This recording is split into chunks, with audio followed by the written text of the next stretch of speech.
Hi guys. അപ്പം പരാശക്തി എന്ന് പറയുന്ന സിനിമ കണ്ടിരിക്കുകയാണ്. ഈ കുറിയും ഇതൊന്നും നോക്കരുത്. കാവടിയാണ്. സോ അമ്പലത്തിലൊക്കെ പോയിട്ട് വന്നതാണ്, വേറെ പ്രഹസനമൊന്നുമല്ല.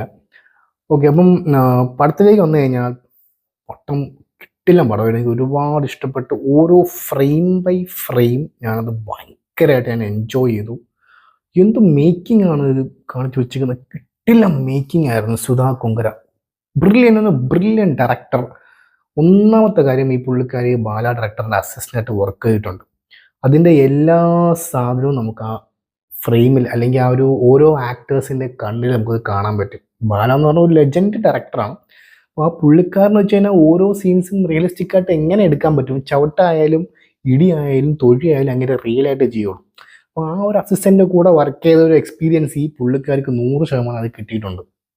അതിൻ്റെ ഒരു എക്സാമ്പിൾ സുരാറിയ പോർട്ടിൽ വ്യക്തമായിട്ട് കാണാൻ പറ്റും. ആ ഒരു നാച്ചുറൽ ആക്ടിങ് പുള്ളിക്കാരി അത് പുറത്ത് കൊണ്ടുവരും. ആരായാലും പണിയെടുപ്പിച്ച് തന്നെ കൊണ്ടുവരും.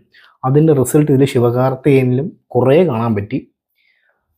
അതുപോലെ തന്നെ നമുക്കിതിലറിയാം, ഫസ്റ്റ് ഇതിൽ വിളിച്ചത് സൂര്യനെയും ദുൽഖറിനെയാണ് വിളിച്ചത്. പിന്നെ അവരെന്തോ കാരണം മൂലം അവർ പ്രോജക്റ്റ് വേണ്ടാന്ന് വെച്ചു. പക്ഷേ ഇത് സൂര്യയാണ് ചെയ്തിരുന്നെങ്കിൽ ഇച്ചിരി കൂടെ പീക്കിൽ നിന്നില്ല. അത്ര കിട്ടിലം സ്റ്റോറി ആയിരുന്നു കേട്ടോ. അങ്ങനെ ഇങ്ങനെ ആർക്കും കയറി അഭിനയിക്കാൻ പറ്റൂല. ഒന്നാമതൊരു ടഫ് ക്യാരക്ടറാണ് ഇതിൽ. ശിവകാർത്തികേയൻ്റെ മാക്സിമം എഫേർട്ട് എടുത്തിട്ടുണ്ട്, മാക്സിമം. അത് നമുക്ക് കാണാനും പറ്റും. ഒരുപാട് സീൻ നമുക്ക് കാണാം. പുള്ളിക്കാരതിൽ മാക്സിമം ഇട്ടിട്ടുണ്ട്, ഇടാൻ പറ്റുന്നതിനപ്പുറം ഇട്ടിട്ടുണ്ട്. പക്ഷേ കൊള്ളാം, മോശം ഒന്നും പറയാനില്ല. പക്ഷേ സൂര്യ ആയിരുന്നെങ്കിൽ ഇച്ചിരി കൂടെ കയറിയാണ്, അത് നമുക്ക് അറിയാൻ പറ്റും. പിന്നെ ആ ദുൽഖറിൻ്റെ റോൾ എനിക്ക് തോന്നുന്നു അഥർവേഡ് ആണെന്ന് തോന്നുന്നു. ആ ഒരു ദുൽഖറിൻ്റെ റോള് ചെയ്യായിരുന്നത്, അതിനും നല്ല ക്യാരക്ടർ റോളെല്ലാം ഉണ്ട്. ദുൽഖർ ചെയ്തതെങ്കിൽ അതും കുറച്ച് കയറിയാണ് സത്യം പറഞ്ഞതിന്. പക്ഷെ മിസ്സായിപ്പോയി. അതിലുപരി ഇതിൻ്റെ സ്റ്റോറി കിട്ടില്ല. സ്റ്റോറി പണ്ട് നടന്ന സംഭവമാണ്. എനിക്ക് കൂടുതൽ അറിയത്തില്ല. ഞാനും സിനിമ വഴിയാണ് കുറേ അറിഞ്ഞത് തന്നെ. ലാംഗ്വേജിൻ്റെയാണ് ഹിന്ദി. എല്ലാ സ്റ്റേറ്റിലും മെയിൻ ലാംഗ്വേജ് ഹിന്ദി ആക്കണം എന്നുള്ളൊരു ഇത് കൊണ്ടുവന്നപ്പോൾ ഇവർ എല്ലാവരും കൂടെ ഇറങ്ങി. ഇവർ മാത്രമല്ല, പണ്ട് ഒരുപാട് ഫ്രീഡം ഫൈറ്റേഴ്സിന് വേണ്ടി ഇറങ്ങി പോരാടി ഒരു കഥയാണ് ഇതിൽ എക്സ്പ്ലെയിൻ ചെയ്യുന്നത്. അടിപൊളിയായിട്ട് എടുത്തിട്ടുണ്ട്, അടിപൊളിയായിട്ട്, ഒരു രക്ഷയില്ല. ഇതിൽ ക്യാരക്ടേഴ്സിലേക്ക് വരാം. ശിവകാർത്തികേയൻ എക്സ്ട്രാ ഓർഡിനറി, പൊളിച്ചടുക്കി. പുള്ളിക്ക് അതായത് അങ്ങേരെ കൊണ്ട് പറ്റുന്നത് പോലെ ഇങ്ങനെ ഇത് വ്യക്തമായിട്ടും വെടുപ്പായിട്ടും ചെയ്തിട്ടുണ്ട്. അതിൽ നമുക്ക് എപ്പോഴും കാണുന്ന ഒരു ശിവകാർത്തികേയനെ കാണാൻ പറ്റൂല. അതും എനിക്ക് ഉറപ്പ് തരാം. നിങ്ങൾ എപ്പോഴും കാണുന്ന ഒരു ശിവകാർത്തികേയൻ്റെ ക്രിഞ്ച് സാധനമൊന്നുമില്ല. ഇതിൽ നമുക്ക് ആ ഒരു ക്യാരക്ടറായിട്ടുള്ള ആളെ മാത്രമേ നമുക്ക് കാണാൻ പറ്റത്തുള്ളൂ. അതുപോലെ തന്നെ രവി മോഹൻ, ജയം രവി, പൊളി. ഒരു വില്ലനിസം കറക്റ്റായിട്ട് മുഖത്ത് എല്ലാം കൊണ്ടുവന്നു. അവിടെയാണ് ഞാൻ പറയുന്നത് ഡയറക്ടർ ബ്രില്യൻസ് ആണ്. പൊളിയായിട്ട് എന്ന് പറഞ്ഞാൽ വെറും വിഷയമായിട്ട് തന്നെ അത് കൊണ്ടുവന്ന് കാണിച്ചു തന്നു. പിന്നെ ഓരോ ഡയലോഗ് ഡെലിവറിയും ജയം രവിയുടെ കണ്ണ്, നമ്മൾ എപ്പോഴും കാണുന്ന ഒരു ജയം രവി ഇതിൽ നമുക്ക് കാണാൻ പറ്റില്ല. ജയം രവിയുടെ വേറൊരു വേരിയന്റ്, ഒരു വില്ലനിസം ക്യാരക്ടർ. നമുക്ക് ചില സെൻസ് നമുക്ക് ദേഷ്യം വരും. ജയം രവി എന്ത് കാണിക്കണമെന്ന് തോന്നും. അത്ര ഒരു കിട്ടിലം ഒരു വില്ലനിസം ജയം രവി ഇതിൽ കൊണ്ടുവന്നു. പക്ഷെ പുള്ളിക്കാരൻ നല്ലപോലെ അഭിനയിച്ചിട്ടുണ്ട്. പക്ഷെ ഞാൻ വിചാരിച്ചു ജയം രവി ഇതിൽ വില്ലനായിക്കൊന്നും ഒരിക്കലും ഞാൻ വിചാരിച്ചില്ല സത്യം പറഞ്ഞാൽ. പിന്നെയാണ് ഞാൻ ട്രെയിലർ കണ്ടപ്പോൾ മനസ്സിലാവും ജയം രവിയാണ് വില്ലൻ എന്നൊക്കെ ഞാൻ പിന്നെയാണ് അറിഞ്ഞത് തന്നെ. ബട്ട് പൊളി വിഷയം പെർഫോമൻസ് ആയിരുന്നു. ഇതിൽ ഏറ്റവും കൂടുതൽ നമുക്ക് തന്നെ ജയം രവി തന്നെയാണ് പെർഫോമൻസിൽ കുറച്ചും കൂടെ ഒന്ന് മുട്ടി നിൽക്കുന്നതിൽ എനിക്ക് തോന്നിയത് ജയം രവിയാണ്. പക്ഷേ ശിവകാർത്തികേയൻ രണ്ടൊരു ഈക്വലിൽ നിന്നിട്ടുണ്ട് മാക്സിമം. പിന്നെ മെയിൻ ആക്ട്രസ് എടുത്ത് പറഞ്ഞാൽ ശ്രീലീല, കൊള്ളാം കേട്ടോ. നല്ല റോളായിരുന്നു, നല്ല റോളുണ്ട്.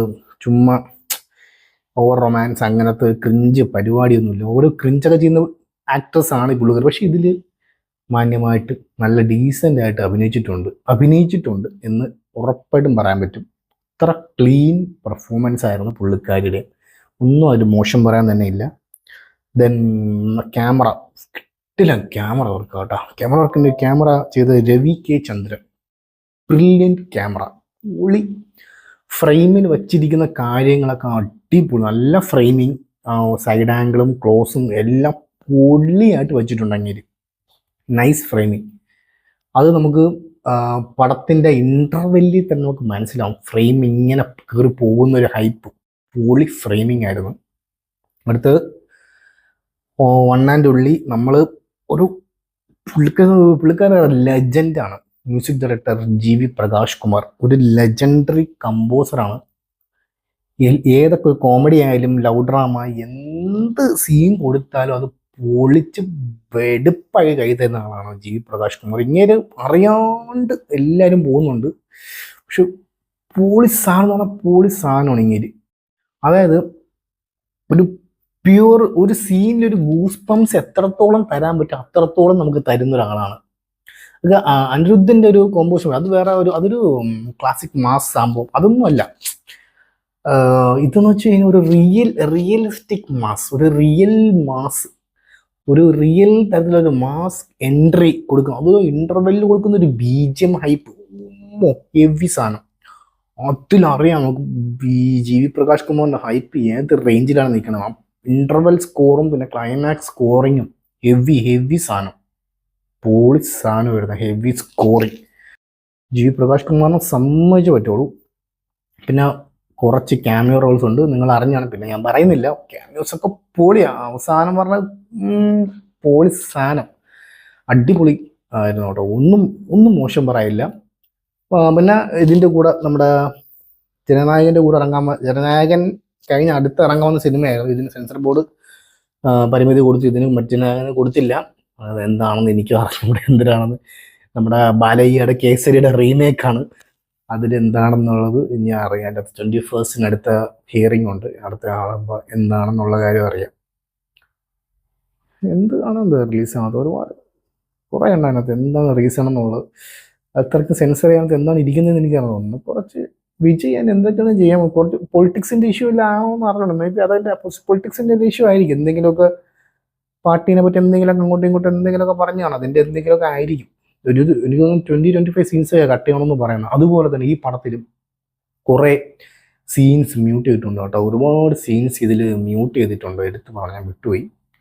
ഇതിൽ കുറേ സീൻസ് ഈ പരാശക്തിയിൽ സീൻസ് എന്തൊക്കെയോ മ്യൂട്ട് ചെയ്യുന്നുണ്ട് എന്നാൽ, പക്ഷേ ആ മ്യൂട്ട് ചെയ്ത സീൻ നമുക്ക് സബ് ടൈറ്റിൽസിൽ കിട്ടും, സബിൽ കിട്ടും. അത് പക്ഷേ ആ തമിഴ് വേർഡിൻ്റെ എക്സാക്റ്റ് കിട്ടൂലെങ്കിലും കുറച്ചൊക്കെ നമുക്ക് മനസ്സിലാക്കാൻ പറ്റും എന്താണ് ഉദ്ദേശിക്കുന്നതെന്നുള്ള ആ ഒരു ഐഡിയ നമുക്ക് കിട്ടും. പക്ഷെ തമിഴിൽ കേൾക്കുമ്പോൾ ആ ഒരു വോയിസ് കേൾക്കുമ്പോൾ നമുക്കൊരു ഫീൽ ഉള്ളൂ. ഇനി എനിക്ക് തോന്നുന്നു അടുത്ത OTT വരുമ്പോഴെങ്കിലും അത് ഇട്ടാൽ കൊള്ളാമെന്നുണ്ട്.